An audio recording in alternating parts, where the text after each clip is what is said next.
Assalamualaikum warahmatullahi wabarakatuh. Waalaikumsalam warahmatullahi wabarakatuh. Bismillahirrahmanirrahim. Alhamdulillahi rabbil alamin. Wassalatu wassalamu ala asyrafil anbiya'i wal mursalin, imamil muttaqin, sayyidil ghurril muhajjalin, sayyidina wa maulana Muhammadin wa ala alihi wa ashabihil mujahidin at-tahirin, amma ba'du. Saudara-saudara kaum muslimin rahimakumullah, adalah watak manusia bahwa dia selalu ingin merasakan nikmat dan manfaat dari apa saja yang dimilikinya. Orang yang mempunyai radio misalnya, tentu karena ingin merasakan nikmat dan manfaatnya radio.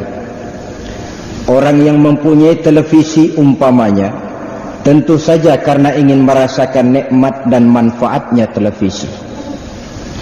Apa gunanya saudara punya radio bagus kalau kuping budek? Apa gunanya saudara punya televisi berwarna, gambarnya terang, suaranya jelas, kalau mata buta? Tentu kurang manfaatnya. Pindah dari contoh ini kepada soal iman, akan timbul pertanyaan, apa artinya iman kalau kita belum bisa merasakan nikmat dan manfaatnya iman? Apabila nikmat dan manfaatnya iman sudah kita rasakan, maka apapun yang diminta dan dituntut oleh nilai iman kita itu akan terasa menjadi nikmat. Iman memerintahkan kita untuk sujud, sujud itu nikmat. Iman memerintahkan kita untuk berpuasa, puasa itu nikmat. Iman memerintahkan kita untuk bersodakoh, sodakoh itu nikmat. Iman memerintahkan kita untuk berjihad, jihad itu pun manis. Namun kalau ini belum kita rasakan, maka boleh jadi apapun saja yang diminta oleh nilai iman kita akan terasa menjadi pahit adanya. Iman memerintahkan kita sujud, sujud terasa pahit. Iman memerintahkan kita untuk puasa, puasa itu getir. Iman memerintahkan kita untuk sodakoh, sodakoh itu berat. Iman memerintahkan kita untuk berjihad, jihad pun bukan alang kepalang beratnya. Maka untuk bisa merasakan nikmat, lezat dan manfaatnya iman dalam kehidupan, pada pertemuan kali ini kita akan membicarakan sebuah hadis yang diriwayatkan oleh Imam Bukhari dan Muslim dari Abi Hurairah, di mana baginda Rasulullah sallallahu alaihi wasallam bersabda, "Salasun man kunna fihi wajada halawatal iman." Ada 3 perkara. Siapa yang mempunyai 3 perkara ini, dia akan bisa merasakan nikmat, lezat, manfaat dan manisnya iman. Jadi kalau saudara ingin merasakan manisnya iman, saudara harus mempunyai 3 persoalan. Yang pertama, ayyakunallahu wa rasuluhu ahabba ilaihi mimma siwahuma. Orang yang cintanya kepada Allah dan Rasulnya di atas segala-galanya. Inilah syarat pertama untuk bisa merasakan nikmat dan manisnya iman. Mencintai Allah dan Rasulnya di atas segala-galanya. Saudara-saudara, dalam hidup ini Allah cuma memberikan satu hati kepada kita. Dalam hati yang cuma satu itu terkumpul sejuta rasa. Ada rasa sayang, ada rasa benci, ada rasa suka, ada rasa tidak suka, dan lain sebagainya. Dalam hati yang cuma satu itu ditanamkan rasa cinta. Cinta kepada alam dan seluruh isinya, dan itu sesuatu yang wajar. Kita cinta kepada harta benda, tentu. Kita cinta kepada anak istri, memang. Kita cinta kepada pangkat dan jabatan, tentu. Kita cinta tanah air, itu juga bagian daripada iman. Persilahkan, agama tidak melarang. Yang dilarang dalam agama jangan cintamu kepada alam dan isinya mengalahkan cinta kepada Allah dan Rasulnya. Maka cintailah harta benda sepanjang tidak mengalahkan cinta saudara kepada Allah dan Rasulnya. Cintailah pangkat dan jabatan sepanjang tidak mengalahkan cinta saudara kepada Allah dan Rasulnya.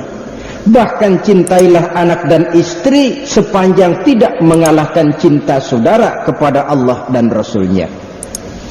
Kenapa harus demikian? Pengalaman mengajarkan cinta kita kepada alam dan isinya cinta yang ada batasnya. Saudara cinta kepada televisi, ada batasnya apa tidak? Pasti ada. Saudara dulu yang mati meninggalkan televisi, atau televisinya duluan yang berangkat digondol maling? Tapi batasnya pasti ada. Saudara cinta betul kepada pangkat dan jabatan, ada nggak batasnya? Ada. Apalagi kita tahu pangkat yang paling tinggi pensiun. Tidak ada pangkat lagi setelah pensiun. Orang di ABRI misalnya, dari mayor naik jadi letnan kolonel, naik jadi kolonel, naik lagi jadi brigadir jenderal, terus mayor jenderal, terus letnan jenderal, terus jadi jenderal penuh berbintang 4. Setelah jadi jenderal kan di atas jenderal tidak ada pangkat lagi, pensiun. Titel, gelar, mungkin karena prestasi ilmiah saudara dapat gelar doktor, macam-macam. Tapi paling akhir setuju atau tidak, suka atau tidak, saudara akan dapat gelar titel yang paling penghabisan, yaitu almarhum. Saudara setuju atau tidak, ya lumayan almarhum, kalau tidak al-mal'un sekali. Oleh karenanya, kepada sesuatu yang kita tahu benar ada batasnya, jangan sepenuhnya cinta ini diberikan ke sana. Kalau kita tahu cinta kepada harta ada batasnya, jangan sepenuhnya cinta diberikan kepada harta. Kalau kita tahu cinta kepada pangkat dan jabatan ada batasnya, jangan sepenuhnya cinta diberikan kepada pangkat dan jabatan. Kepada Allah dan Rasulnya kita tidak akan berpisah buat selamanya. Mati, bahkan mati adalah pintu untuk bertemu dengan Allah dan Rasulnya. Maka kepada yang kita tidak akan berpisah, ke sana seharusnya kita memperbanyak rasa cinta. Masalahnya kemudian, cinta kepada Allah itu artinya apa sih? Dan cinta kepada Rasul itu pengertiannya bagaimana sih? Saudara-saudara kaum muslimin rahimakumullah, cinta kepada Allah artinya jelas cinta kepada Islam, dan itu tidak bisa ditawar. Cinta kepada Islam pengertiannya dua. Pertama, kesediaan hidup mengikuti aturan Islam. Yang kedua, kerelaan untuk berjuang dan kesanggupan untuk berkorban demi kepentingan Islam. Kalau saudara hidup terlepas dari aturan Islam, tidak mau berjuang dan tidak rela berkorban untuk kepentingan Islam, maka tidak usah bicara soal cinta kepada Islam. Kalau sudah tidak cinta kepada Islam, jangan bicara soal cinta kepada Allah. Kalau sudah tidak cinta kepada Allah, jangan berharap akan bisa merasakan nikmat dan manisnya iman. Maka saya ulangi, cinta Allah artinya cinta Islam. Cinta Islam pertama, kesediaan hidup mengikuti aturan-aturan yang datang dari Allah, yaitu Islam ini. Mari kita tengok. Sejarah penuh dengan catatan orang-orang besar. Tiap-tiap orang besar ini punya ajaran, dan sejarah pernah mencatat pasang surut ajaran tadi seperti halnya musim. Lenin punya Leninisme, Karl Marx punya Marxisme, bahkan Soekarno punya Soekarnoisme, dan sebagainya. Ajaran itu pernah jaya. Kapan? Pada waktu yang menelurkan ajaran itu masih berkuasa. Tapi bila orangnya wafat, kekuasaannya selesai, ajarannya pun selesai sampai di situ. Bahkan tidak mustahil satu ajaran yang tadinya disanjung, satu ajaran yang tadinya didewa-dewakan, setelah yang bersangkutan tidak ada lagi, ajaran itu pun dimasukkan ke kotak sampah. Sifatnya musim. Yang namanya musim jelas saja tidak bisa dilarang, tapi kalau waktunya habis, dia akan habis dengan sendirinya. Adapun aturan atau syariat Islam ini telah 14 abad yang lalu dia diturunkan oleh Allah Subhanahu wa ta'ala. Allah lah pencipta manusia. Allah lebih tahu tentang batas kemampuan maksimal manusia. Karena itu aturan-aturan yang diturunkan oleh Allah tentu sesuai benar untuk manusia. Kalau pada satu saat manusia melarikan diri dari peraturan Allah, bukan berarti peraturannya yang tidak sesuai lagi, bukan berarti peraturan yang harus ditinjau lagi, tapi manusianya yang harus dikembalikan kepada aturan itu. Jangan seperti di zaman akhir-akhir ini, karena orang meninggalkan peraturan Allah lalu dianggap peraturan itu sudah tidak sesuai dengan zaman. Tentu terbalik akhirnya, mentolerir kemunkaran, mentolerir berpalingnya orang dari aturan yang diturunkan oleh Allah Subhanahu wa ta'ala. Jadi kecintaan kita kepada Islam diukur dari sejauh mana kesediaan hidup kita mengikuti aturan-aturan yang ada di dalam syariat agama Islam ini. Dunia makin maju, ilmu pengetahuan makin canggih. Seiring dengan itu manusia memerlukan keseimbangan antara kemajuan otak dengan pengisian batin rohaninya. Kalau hanya otaknya saja yang maju berisi ilmu pengetahuan dan teknologi yang serba canggih, tapi hatinya dibiarkan kosong dari aturan-aturan yang datang dari yang serba maha, saya yakin batinnya akan merintih di tengah kemajuan material. Jiwanya akan merana di tengah kelimpahan harta benda. Bahkan paling akhir sukmanya akan merintih di tengah kehidupan yang serba glamor, di tengah kehidupan yang serba mewah. Oleh karenanya, buat sementara memang manusia mungkin berpaling dari peraturan-peraturan Allah, tapi tidak untuk selamanya. Ada waktunya di mana manusia akan sampai kepada titik jenuh. Dan ini tidak berarti bahwa aturan agama hanya diperlukan pada saat manusia sampai ke titik jenuh. Aturan itu diperlukan untuk manfaat dan kepentingan manusia dalam kehidupannya sehari-hari.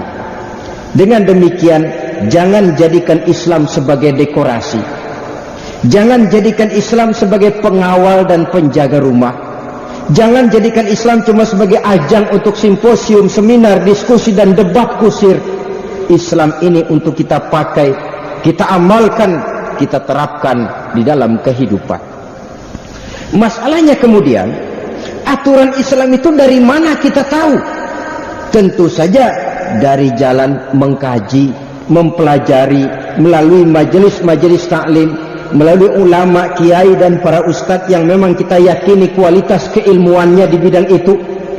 Sehingga dengan berdasarkan ilmu, nilai amalan kita akan menjadi semakin mantap. Dari amalan yang mantap ini, maka kita tidak akan mudah terombang-ambing oleh segala macam situasi. Saudara-saudara kaum muslimin rahimakumullah. Yang kedua, cinta kepada Allah atau cinta kepada Islam itu artinya siap berjuang, rela berkorban untuk kepentingan Islam. Secara jujur barangkali kita masih harus berkata, cara kita berislam sekarang ini masih mirip seperti yang disindir Allah dalam awal-awal surah Al-Baqarah itu. Kullama adha'a lahum masyaw fi wa iza azlama alaihim qamu. Apabila terang mereka berangkat, apabila gelap mereka berhenti. Artinya kalau dilihat di Islam ada yang menguntungkan, rame-rame teriak Islam. Tapi waktu diminta berjuang, dituntut berkorban, rame-rame mengundurkan diri. Itu istilah Qur'annya, giliran terang berangkat, waktu gelap mandek.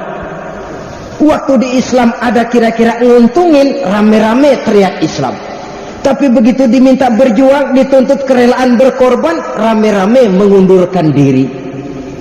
Memang benar Islam ya'lu wa la yu'la alaih. Islam tinggi, tidak ada yang lebih tinggi lagi daripada Islam. Benar Allah yang menurunkan Islam, Allah yang akan menjaganya. Benar Islam tidak akan hilang dari dunia. Tetapi adakah jaminan bahwa Islam tidak akan hilang dari rumah tangga kita? Adakah jaminan bahwa Islam tidak akan hilang dari kampung halaman kita? Sementara resiko dari kemajuan dan modernisasi adalah proses pergeseran nilai, sehingga apa yang disinyalir Nabi sekarang jadi kenyataan. Beliau pernah bilang, ja'al islamu ghariban wa sayaudu ghariban kama bada. Islam itu mula-mula datang dianggap aneh, pada satu saat nanti dia akan kembali dianggap aneh, pada satu saat nanti dia akan kembali dianggap asing.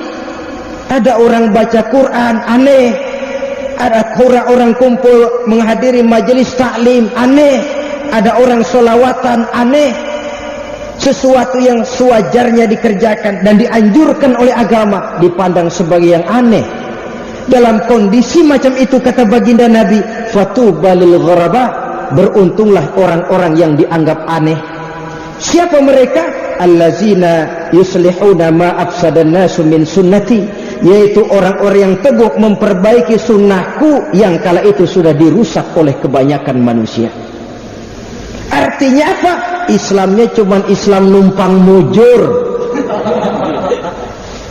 Waktu dilihat enak, rame-rame teriak Islam.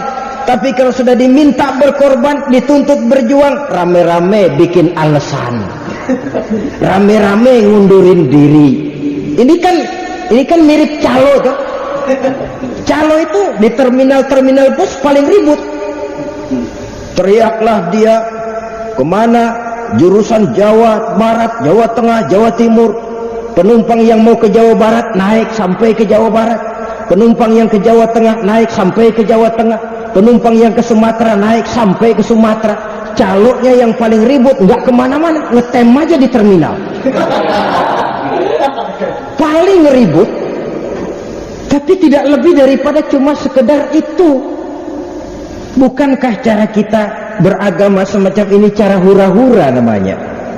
Saudara-saudara kaum muslimin rahimakumullah, kalau setiap kita berpikir apa yang bisa saya berikan kepada Islam, insya Allah Islam akan hidup di Indonesia. Marilah setiap kita berpikir, dengan kondisi saya seperti yang sekarang ini, saya seniman, saya pedagang, saya pengusaha, saya pejabat, saya pamong, saya ulama, saya petani, apa yang bisa saya berikan kepada Islam? Kalau setiap muslim berpikir apa yang bisa saya berikan kepada Islam, insya Allah Islam akan hidup. Jangan dibalik, apa yang bisa saya ambil dari Islam? Inilah pikiran tukang catut. Akhirnya kalaupun berpolitik, bukan berpolitik untuk kepentingan Islam, tapi malah Islam dijadikan dagangan untuk kepentingan politik. Kalaupun jadi pejabat, jabatannya bukan untuk kepentingan Islam, malah tidak segan-segan jual Islam demi kepentingan jabatan. Kalau kebetulan pengusaha, bukan keuntungan usahanya demi kepentingan Islam, malah kadang-kadang tidak segan-segan menghancurkan Islam demi keuntungan bisnisnya. Kalau ini yang terjadi, sangat boleh jadi kitalah yang sebenarnya menggeragoti Islam dari dalam. Saya mengetuk hati setiap kita, marilah berpikir apa yang bisa saya berikan kepada Islam. Walaupun nilainya kecil, menurut kita tidak berarti, tapi kalau setiap kita berpikir ke arah itu, saya yakin, seyakin-yakinnya 5, 10, 20 tahun yang akan datang, Islam akan hidup di Indonesia. Apa yang bisa saya berikan kepada Islam? Iya Ustadz, tapi kalau saya ini kecil saja yang bisa saya berikan, kapan Islam mau jaya? Itu pikiran kita. Saya terkesan saudara, ada satu film yang judulnya Lion of the Desert, Omar Mukhtar. Pernah nonton film itu? Ya ngaku aja lah, ini potongan tukang nonton semua ini saya lihat. Itu ceritanya ketika Jenderal Omar Mukhtar ditangkap oleh tentara Itali, dia dihadapkan di pengadilan. oleh Jenderal Itali. Dia ditanya, "Hei Omar Mukhtar, apa kamu kira dengan kendaraan onta dan bedi locok begini kamu bisa mengalahkan tank-tank dan meriam kami yang hebat?" Omar Mukhtar dengan senyum menjawab, "Kami sudah berjuang dan itulah tugas kami. Perkara berhasil atau tidak itu bukan soal kami. Perkara kapan perjuangan selesai itu pun bukan urusan kami. Urusan kami adalah berjuang. Menang atau kalah bukan soal kami. Kapan perjuangan selesai bukan tugas kami. Tugas kami berjuang dan itu sudah kami lakukan. Tugas kita ialah apa yang bisa kita berikan kepada Islam. Kapan akan jadi wujud kenyataan bukan soal kita. Kapan akan selesai bukan persoalan kita. Mungkin menurut kita kecil, tapi kalau Allah mau, kam min fi'atin qalilatin ghalabat fi'atan katsiratan biiznillah, dari sesuatu yang kecil bisa saja menjungkalkan yang jauh lebih besar. Kalau kita pikir-pikir di zaman Jepang, di zaman Belanda, nenek moyang kita, strategi militer mana yang berani bilang bahwa bambu runcing bisa mengalahkan meriam? Ahli perang yang mana yang sanggup mengatakan bahwa bambu runcing saja bisa mengalahkan tank-tank yang tangguh dari Belanda dan Jepang?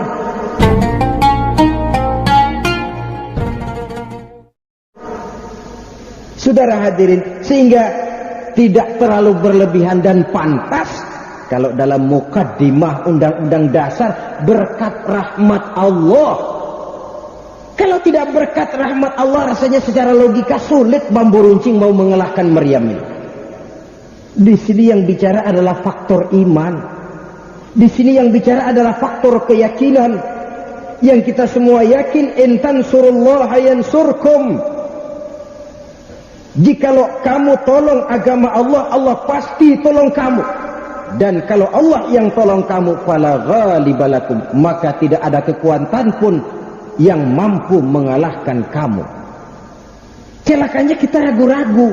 Apa iya? Apa iya? Kalau sudah ragu-ragu semacam ini, maka dia tidak akan pernah membawa hasil seperti yang kita harapkan. Jadi saya kembali kepada pokok soal. Cinta Allah, cinta Islam. Cinta Islam, pertama, kerelaan hidup mengikuti aturan Islam. Yang kedua, sanggup berjuang dan rela berkorban untuk kepentingan Islam. Apa yang mau kita berikan? Sesuai dengan bidang kita. Bisa dengan tenaga, berikan tenaga itu kepada Islam. Bisa dengan pikiran, sumbangkan pikiran itu untuk Islam. Punya pangkat, jabatan dan wewenang, gunakan jabatan wewenang itu untuk kepentingan Islam. Punya harta, gunakan harta itu buat kepentingan Islam. Setiap kita mari bertanya, apa yang sudah kita berikan untuk Islam ini? Saudara-saudara, itu soal cinta kepada Allah.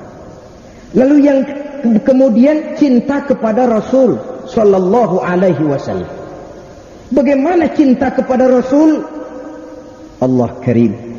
Saya belum pernah membaca dalam sejarah ada seorang pemimpin besar yang demikian besar cintanya kepada umatnya seperti halnya Rasulullah Sallallahu Alaihi Wasallam. Dari dunia sampai akhirat beliau cinta kita umatnya. Dari dunia sampai akhirat beliau bela kita umatnya itu. Tidak ada yang membuat beliau susah kecuali kalau melihat umatnya susah. Tidak ada yang membuat beliau gembira kecuali kalau melihat umatnya bahagia. Seolah-olah beliau berprinsip, kalau umatku kelaparan, akulah orang pertama yang harus merasakan lapar. Tapi kalau umatku kenyang, biarlah aku orang yang terakhir merasakan kenyang itu. Bukan dibalik. Giliran kenyang paling dulu, lapar belakangan. Baginda tidak. Kalau umatku kelaparan, akulah orang pertama yang harus merasakan lapar itu. Tapi kalau umatku kenyang, biar aku jadi orang terakhir yang merasakan kenyang tadi. Ya Allah, saudara, satu riwayat kecil saja sudah membuktikan. Dalam kondisi kehidupan ekonomi beliau yang serba miskin, Allah pernah memberikan tawaran, wala saufa yu'tika rabbuka fatardha. wahai Muhammad, Allah akan memberikan kepadamu apa saja yang kamu senangi. Kau mau apa Muhammad? Ngomong saja. Kalau mau kaya, Jabal Uhud akan jadi bukit emas. Kalau kau memang ingin kaya. Tapi ditawarkan semacam itu, beliau jawabnya sederhana saja. Ya Rabbi, la arda wa wahidun min ummati finnar. Ya Allah, apapun saja yang diberikan kepada saya, berikan saya pangkat dan kedudukan yang tinggi, berikan saya emas sebesar Jabal Uhud, bahkan berikan kepada saya perempuan-perempuan cantik, seluruhnya tidak akan sanggup menyenangkan hati saya jikalau saya dengar masih ada satu saja umat saya yang masuk ke dalam neraka. Ya Allah, apa artinya emas saya sebesar Jabal Uhud? Apa gunanya saya punya pangkat yang tinggi kalau umat saya melarat, umat saya merana, umat saya harus masuk neraka? Itu yang saya pikiri siang dan malam ya Rabb. Itu yang membuat saya tidak enak tidur. Saya khawatir satu saja umat saya yang masuk ke dalam neraka, saya sudah susah ya Allah. Cuma untuk di akhiratkah beliau memikirkan kita? Tidak. Sejak dari dunia ini kecintaannya kepada kita sudah dimulai, sudah nampak betul. Karena itu saudara-saudara, wajar kalau pemimpin yang begitu besar cintanya kepada kita umatnya, kita juga cinta kepada beliau. Nah, lalu cinta kepada Rasul ini pengertiannya bagaimana? Pertama, cinta kepada Rasul, biasanya orang yang cinta itu mencontoh yang dia cintai. Wajar kalau kita cinta kepada baginda Rasul, jadikan dia idola dalam kehidupan. Menyedihkan kalau remaja Islam lebih kenal Stevie Wonder daripada baginda Rasul, lebih hafal Michael Jackson, Madonna dari kehidupan biografi Rasul. Sehingga pepatah bilang, tak kenal maka tak sayang maka tak cinta. Kalau tak cinta bagaimana diharap mau berkorban? Korban karena cinta, cinta karena sayang, sayang karena kenal. Bagaimana kita akan cinta Rasul kalau kita tidak kenal beliau? Kalau sudah tidak cinta, bagaimana kita diharapkan untuk berkorban untuk ajaran yang beliau bawa? Oleh karena itu, untuk mengenal beliau, baca sejarah kehidupannya, biografinya.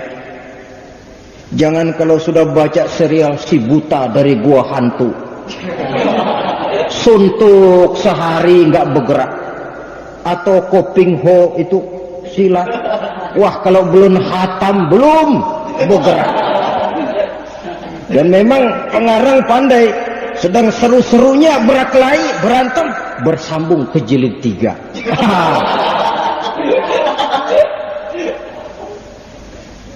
Bacalah sejarah kehidupan Nabi, pelajari biografi beliau. Dari sana kita akan banyak kenal beliau. Dari kenal kita akan sayang, dari sayang akan cinta. Kalau sudah cinta kita akan siap berkorban, setidaknya mencontoh kepada beliau.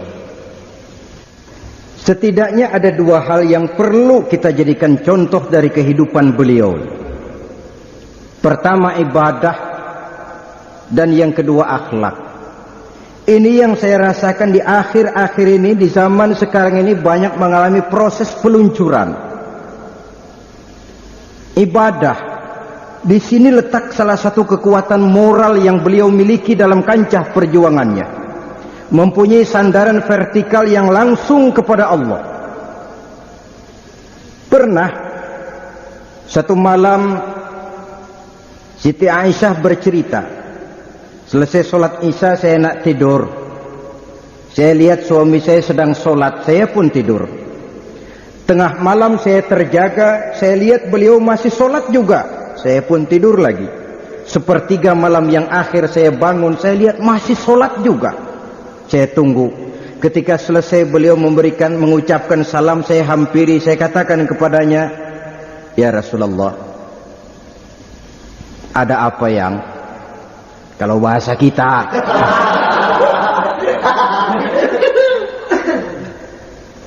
Tuhan kan seorang yang dosanya sudah diampuni oleh Allah. Allah menjanjikan liyaghfira lakallahu ma taqaddama min zambika wa ma ta'akhkhar. Wahai Muhammad, dosamu yang dahulu, yang sekarang, yang akan datang, jikalau memang ada, seluruhnya sudah diampuni oleh Allah. Iya, lalu kenapa? Sudah diampuni ini, kalau ibadah jangan sampai gitu-gitu benar, kenapa sih? Apa jawab baginda? Sederhana saja. Aisyah, afala uhibbu an akuna abdan syakura. Apa saya tidak senang kalau saya oleh Allah diberikan titel abdan syakura, hamba yang pandai bersyukur, hamba yang tahu berterima kasih. Makin diampuni, makin banyak sujud saya. Makin diampuni, makin banyak solat dan ibadah saya. Ini prinsipnya. Orang yang dosanya sudah mendapat jaminan ampun dari Allah, tapi ibadahnya sedemikian rupa. Rasa-rasanya kalau kita yang dapat jaminan ampun, bubar sembahyang.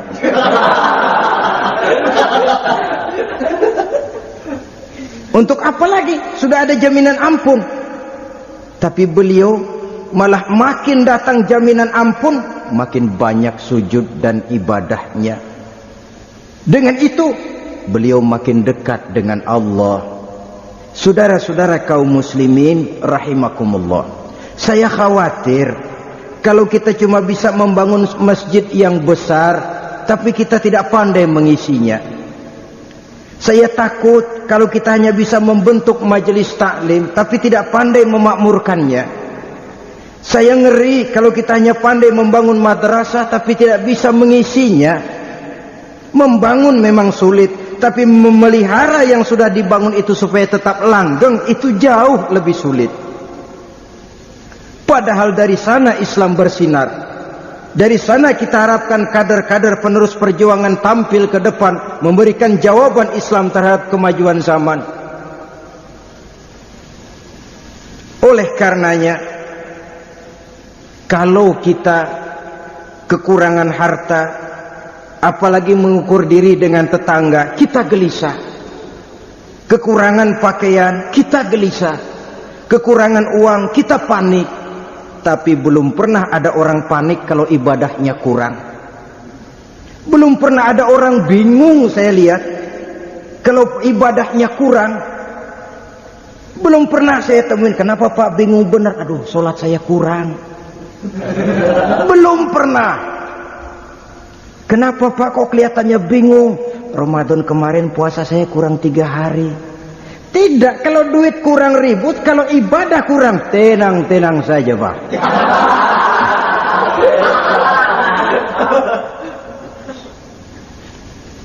Saudara-saudara, hal kedua yang mendesak kita jadikan contoh dari beliau, akhlak, moral, tingkah laku. Proses pergeseran nilai sering menggiring nilai-nilai positif yang kita miliki untuk berganti dengan nilai-nilai negatif. Bahwa kita tidak bisa menghindarkan diri dari proses pergeseran nilai, of course. Setidaknya kita bisa mempertahankan nilai-nilai positif yang kita miliki itu tadi. Dalam hal ini adalah akhlak dari baginda Rasulullah sallallahu alaihi wasallam. Kenapa beliau dijadikan contoh dalam akhlak? Karena Allah sendiri memuji, wa innaka la'ala khuluqin azim. Engkau hai Muhammad benar-benar di atas budi pekerti yang luhur. Jadi kalau Allah saja memuji, apa artinya pujian kita yang kecil ini? Kalau Allah saja menempatkan beliau dalam satu maqam mahmuda, kenapa kita harus mencari figur lain dengan tidak menjadikan beliau sebagai idola di dalam kehidupan ini? Saudara-saudara kaum muslimin rahimakumullah, hal kedua, orang yang cinta sesuatu biasanya memelihara peninggalannya. Jikalau kita cinta kepada Rasul, peninggalannya jaga sebaik-baiknya. Apa peninggalan yang beliau tinggalkan? Tidak lain Quran, sunnah dan ulama. Hal ketiga, orang yang cinta sesuatu banyak menyebut yang dia cintai. Cinta kepada Rasul artinya banyak menyebut beliau, dalam artian banyak bersolawat kepada beliau. Inilah syarat pertama untuk bisa merasakan nikmat dan manisnya iman. Cintai Allah dan Rasulnya di atas segalanya, dengan tidak mengurangi cinta kita kepada yang lain. Kemudian yang kedua, saudara-saudara, untuk bisa merasakan nikmat dan manisnya iman, wa ayyuhibba abdan la yuhibbuhu illa lillah. Kata baginda Nabi, hal kedua untuk bisa merasakan lezat, nikmat dan manisnya iman, cintailah sesama hamba karena Allah.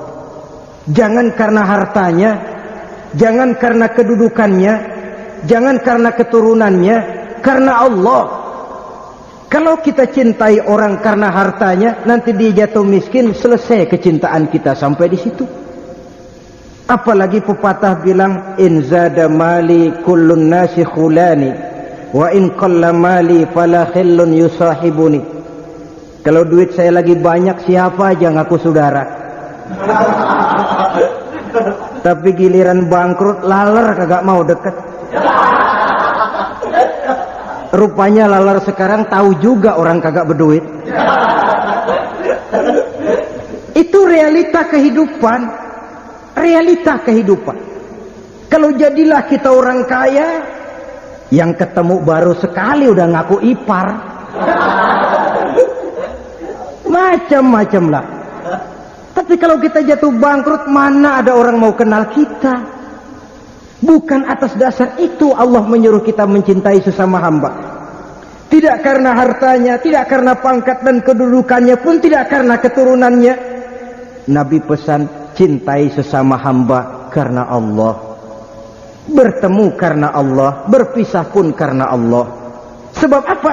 Ikatan persaudaraan yang paling kuat kalau dia diikat bukan oleh darah, bukan oleh faktor keturunan, tapi oleh akidah.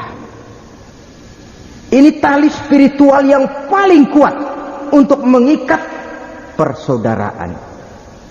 Targetnya apa? Terwujudnya ukhuwah Islamiyah. Inilah yang sering diungkapkan bahwa Islam telah mengikat kita dengan akidah. Dari manapun saja orang datang, apapun warna kulitnya, bahasa apapun yang dia pakai, jikalau akidahnya sama, dia saudara kita. Menghina dia sama dengan menghina saudara sendiri. Kita tidak ingin menampar muka saudara sendiri, mencakar muka saudara sendiri. Saudara-saudara kaum muslimin rahimakumullah. Sehingga baginda memberi peringatan bahwa orang Islam dalam bersaudara itu kal jasadil wahid, seperti satu badan. Walaupun kita berbeda dalam profesi, tapi kita ini satu badan. Sekarang badan saudara pas auratnya terbuka, apa saudara sorak-sorak, ayo aurat saya terbuka nih, apa saudara cepat-cepat tutupin? Apa saudara buka terus aurat itu, atau saudara cepat-cepat tutup? Logikanya harus cepat-cepat ditutup. Begitu kita bersaudara. Saudara kita muslim punya aib, punya kekurangan, itu aurat. Mestinya kita nutupin. Tahu pun kalau sudah itu menyangkut kejelekan orang, tidak usah lalu malah ngipas-ngipasin. Si anu kan anu-anu mas, oh iya, malah ngipas-ngipasin. Itu kan sama dengan sudah aurat terbuka, malah diablagin sekalian. Badannya sendiri, bukankah saudaranya juga muslim? Profesi boleh berbeda, kita ini ada yang jadi ustadz, pedagang, petani, semua kita harus kerjasama saling membantu. Kan jarang diantara kita waktu makan ingat petani, waktu memakai baju ingat yang tanam kapas, itu jarang. Padahal kita terikat oleh interaksi sosial, di mana yang satu memerlukan yang lain. Kita hebat karena ada orang lain, kita dibilang kaya karena ada yang miskin, kita dibilang alim karena ada yang bodoh. Kalau tidak ada yang bodoh, tidak ada orang alim. Kalau tidak ada yang miskin, tidak ada orang kaya. Loh, semua sama. Saudara-saudara hadirin yang saya hormati, kalau itu merupakan satu tim yang kompak, saya yakin dengan ukhuwah semacam ini kita bisa berbuat banyak. Ruth Gullit, kenal Ruth Gullit? Becokok bola mesti ngerti itu. Taruh dia pemain termahal di dunia, harga transfernya mengalahkan Maradona, konon sampai 13, miliar rupiah. Saya nggak bisa bayangin 13 miliar itu kalau beli kerupuk.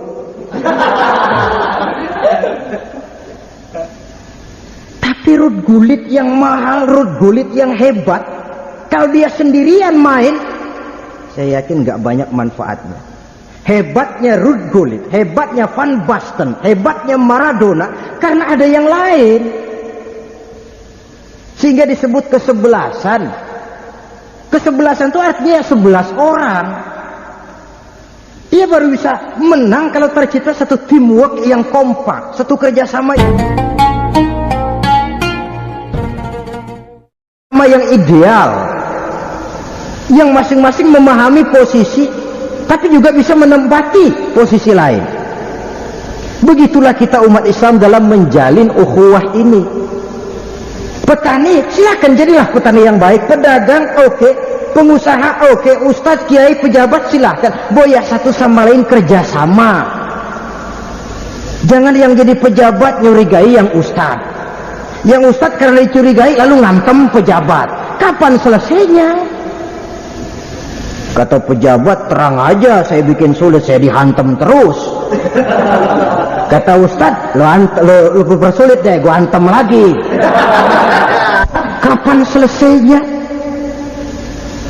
Di pihak lain kita lebih suka mencari perbedaan, memperbesar perbedaan, bukan mencari persamaan. Kalau persamaan yang kita cari, ketenangan, kerukunan akan mudah kita dapatkan. Tapi kalau perbedaan yang kita perbesar, yang timbul adalah keresahan, keretakan, tidak mendidik, dan pada akhirnya membuat umat jadi centang perenang. Itulah sebabnya Allah Subhanahu wa taala menyindir dalam Quran dengan bahasa yang indah, wala takunu kallati naqadat ghazlaha min ba'di quwwatin ankatha. Jangan kamu bertingkah laku seperti perempuan latah yang kalau malam dia tenun kainnya, siang dia rusakin lagi, malam dia tenun lagi, siang dirusakin lagi. Kapan selesainya? Malam ditenun, siang dirusaki, malam nenun lagi. Usaha kita sering tertarung di kaki kawan sendiri. Kita sering menjegal kawan seiring, menggunting dalam lipatan, untuk akhirnya rame di antara kita. Maka orang sudah berbuat kemana-mana, kita masih di situ-situ juga. Orang sudah ke bulan, orang sudah ke Mars, kita masih saja ribut soal kunut dan tahlil. Orang sudah nyangkok jantung, kita masih nyangkok pohon jambu monyet saja. Saudara-saudara kaum muslimin rahimakumullah, tidak ada kemajuan berarti yang bisa kita capai kalau kita centang perenang. Bersaudara karena Allah, bertemu dan berpisah karena Allah. Jadi kalau yang pertama tadi untuk merasakan manisnya iman soal kita kepada Allah, yang kedua ini soal kita sama kita muslim. Jangan terbalik kepada yang tidak muslim kita bisa bersaudara, tapi kadang-kadang kepada sesama muslim kita suka pelotot-pelototan lah, marah-marahan lah. Modelnya lagi kalau sudah marah kadang-kadang berlaku perpanjangan waktu.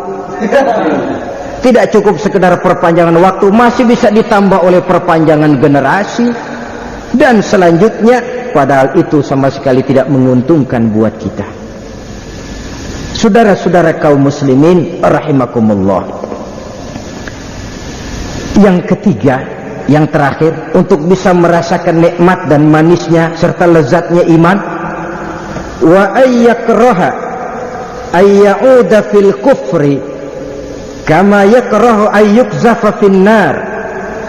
Hendaknya dia benci kepada kekafiran, dia benci kepada kebatilan, kezaliman, ketidakadilan, kemunkaran, setelah Allah angkat dan Allah selamatkan dia dari penyakit tadi, sebagaimana dia benci kepada neraka. Tidak seorang pun di antara kita yang mau masuk neraka. Jangankan masuk, demen aja enggak sama neraka. Sebagaimana kita benci kepada neraka, begitulah sikap mental kita menghadapi kekufuran, kebatilan, kezaliman, ketidakadilan, maksiat dan munkarat.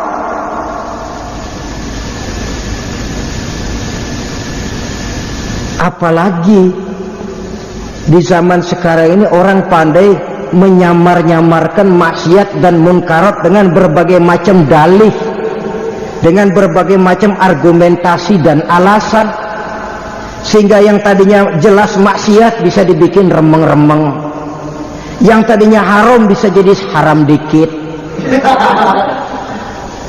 Saudara-saudara kaum muslimin, bahkan belakangan ini kita diramaikan lagi oleh judi yang rupanya menghangat.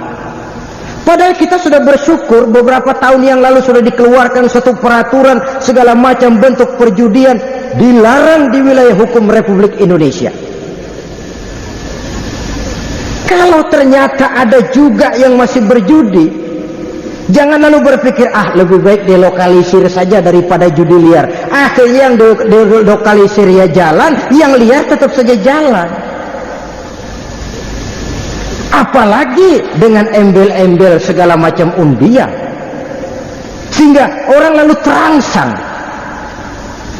Saya tertarik di negara jiran kita Malaysia, ada 2 orang membeli lotre, dia dapat hadiah pertama, jadi yang terakhir terjadi, nilainya hampir 1 miliar. Dia kembalikan itu, dia tidak ambil hadiahnya. Ketika ditanya kenapa? Pertama, menurut agama saya ini tidak benar.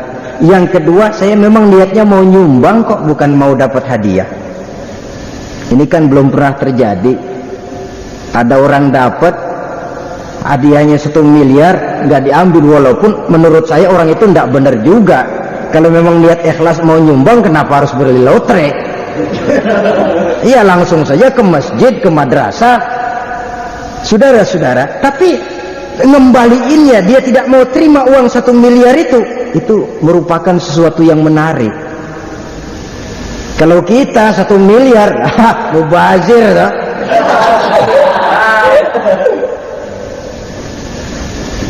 Memang saya sendiri cenderung berpendapat bahwa judi kelas roulette, kasino itu tidak sebahaya seperti undian-undian ini. Kenapa? Roulette, kasino korbannya orang-orang tertentu, kelompok elit yang memang kaya. Ya, kalau untuk jadi anggota judi saja harus bayar iuran 5 juta. Tapi kelas undian-undian, ya rupanya sekarang ini bukan cuma jaksa masuk kampung, koran masuk desa, listrik masuk kampung, undian masuk desa sekarang. Korbannya mulai anak kecil sampai nenek-nenek, ngerti? Lebih celaka lagi anak sekolah. Saudara hadirin yang saya hormati, padahal penyakit ini, judi, seperti sering dikatakan, kalahnya membuat penasaran, menangnya bikin ketagihan.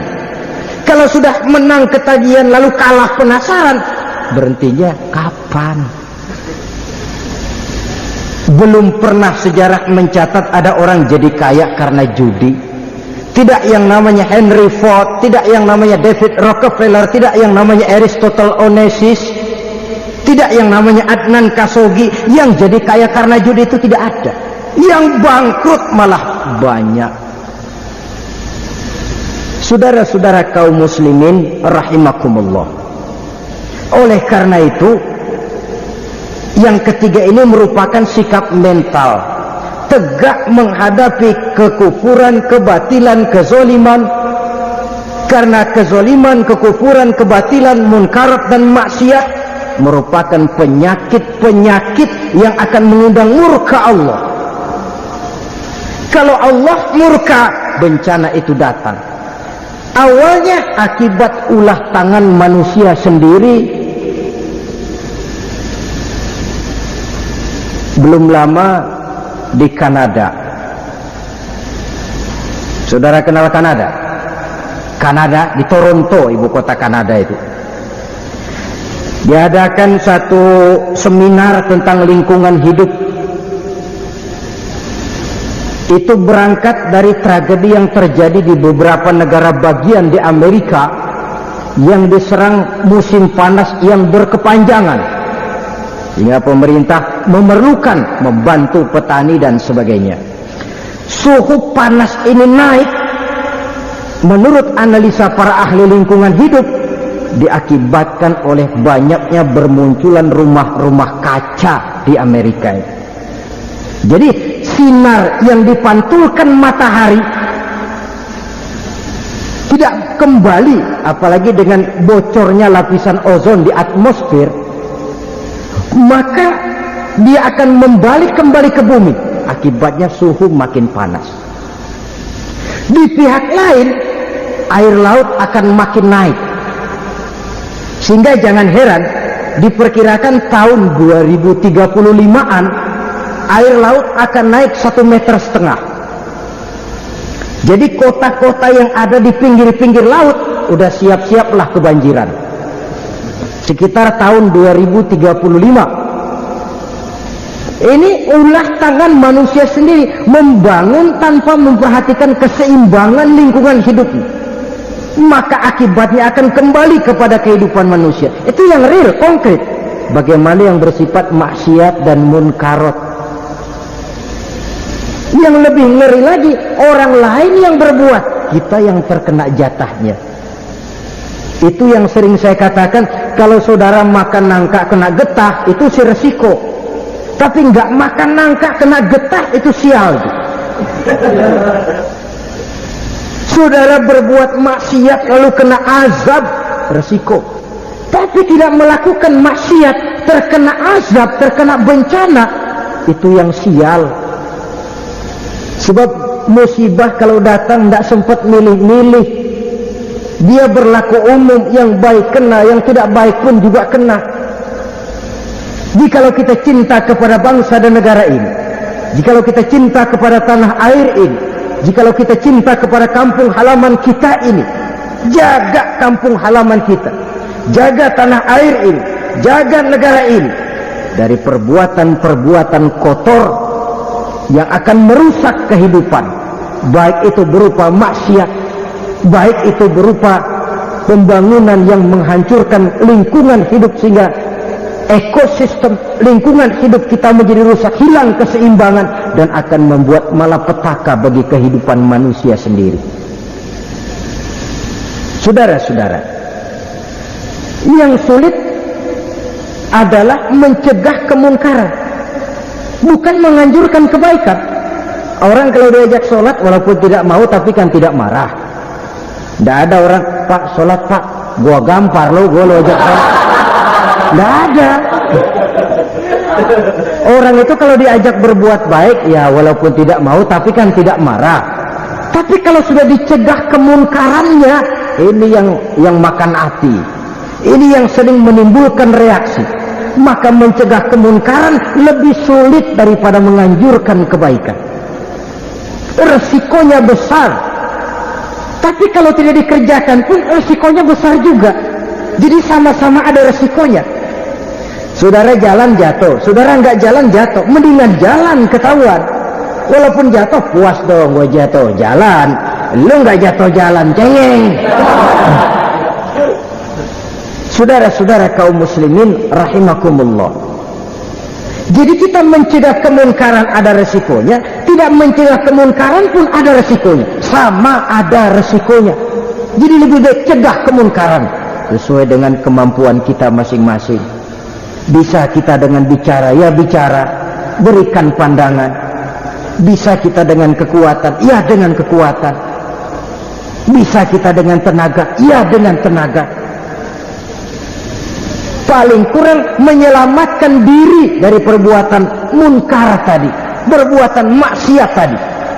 Sebab anggota badan kita ini juga kerajaan yang masing-masing cenderung juga melakukan maksiat. Mata, ada maksiat mata, zina mata itu ada. Telinga ada maksiatnya, lidah ada maksiatnya, hidung ada maksiatnya, kaki ada maksiatnya, namun seluruhnya bersumber dari hati. Saudara-saudara kaum muslimin rahimakumullah, paling kurang mencegah kemungkaran oleh anggota badan kita sendiri. Adakah kemungkaran identik dengan kekufuran? Saudara-saudara, kekufuran adalah kemungkaran rohani, sedang munkarat yang umum adalah munkarat yang zahir, judi, zina dan sebagainya. Tapi kufur munkarat batin yang bahayanya lebih besar daripada munkarat zahir. Saudara-saudara, judi misalnya, walaupun orang judi berzina, berdosa, tapi itu dosa karena judi, dosa yang diampuni kalau dia taubat. Tapi kufur, maksiat batin, kekufuran di luar kemungkinan mendapat ampunan dari Allah. Sekurang-kurangnya umat Islam jangan toleransi kepada kekufuran. Sebab bertoleransi kepada kekufuran mendekati kepada kekufuran, dan paling akhir kita khawatir bisa menjadi kufur itu sendiri. Tegaklah dengan satu keyakinan, Islam ini agama yang benar, Islam ini agama yang hak, Islam ini agama yang diterima oleh Allah, dan kita tidak akan cenderung kepada nilai-nilai yang membawa kita kepada kekufuran. Saudara-saudara kaum muslimin rahimakumullah, dengan tiga hal ini maka diharapkan kita akan bisa merasakan lezatnya iman. Dan kalau sudah bisa merasakan lezatnya iman, insya Allah apapun yang diminta oleh iman kita akan terasa menjadi lezat adanya. Maka nikmatlah kita beragama. Mudah-mudahan ketiga unsur ini ada dalam diri kita. Sekianlah pembicaraan kita pada pertemuan kali ini. Terima kasih banyak atas segala perhatian saudara. Mohon maaf atas segala kekurangan. Usikum wa nafsi bitaqwallah. Wassalamualaikum warahmatullahi wabarakatuh. Waalaikumsalam.